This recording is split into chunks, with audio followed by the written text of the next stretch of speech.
زوبی T V کے معزز دوستوں، میرا نام ہے فیضان زبیر اور تمام دیکھنے اور سننے والوں کو میری طرف سے السلام علیکم۔ کتاب النسائی میں ہے، مشہور صحابی حضرت سیدنا ابو دردہ رضی اللہ تعالی عنہ کی کنیز نے ایک دن عرض کیا، حضور سچ بتائیے کہ آپ انسان ہیں یا جن؟ فرمایا، الحمدللہ عز وجل میں انسان ہی ہوں۔ کہنے لگی، مجھے تو انسان نہیں لگتے کیونکہ میں پچھلے 40 دن سے لگاتار آپ کو زہر کھلا رہی ہوں، مگر آپ کا بال تک بیکا نہ ہوا۔ فرمایا، کہ تجھے معلوم نہیں کہ جو لوگ ہر حال میں ذکر اللہ عز وجل کرتے ہیں ان کو کوئی چیز نقصان نہیں پہنچاتی، اور الحمدللہ میں اسم اعظم کے ساتھ اللہ عز وجل کا ذکر کرتا ہوں۔ پوچھا، وہ اسم اعظم کون سا ہے؟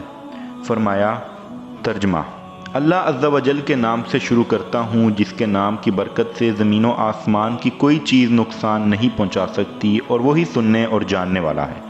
اس کے بعد آپ رضی اللہ تعالی عنہ نے استغفار فرمایا کہ تو نے کس وجہ سے مجھے زہر دیا؟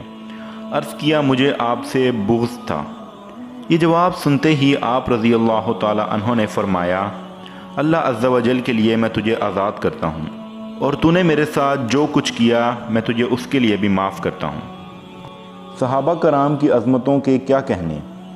یہ حضرات قرآن مجید کی آیت جس کا ترجمہ کچھ یوں ہے کہ اے سننے والے، برائی کو بھلائی سے ٹال دے کی صحیح تفسیر تھے۔ بار بار زہر پلانے والی کنیز کو سزا دلوانے کی بجائے اسے آزاد فرما دیا۔ اللہ عز و جل کی ان پر رحمت ہو اور ان کے صدقے ہماری مغفرت ہو، آمین۔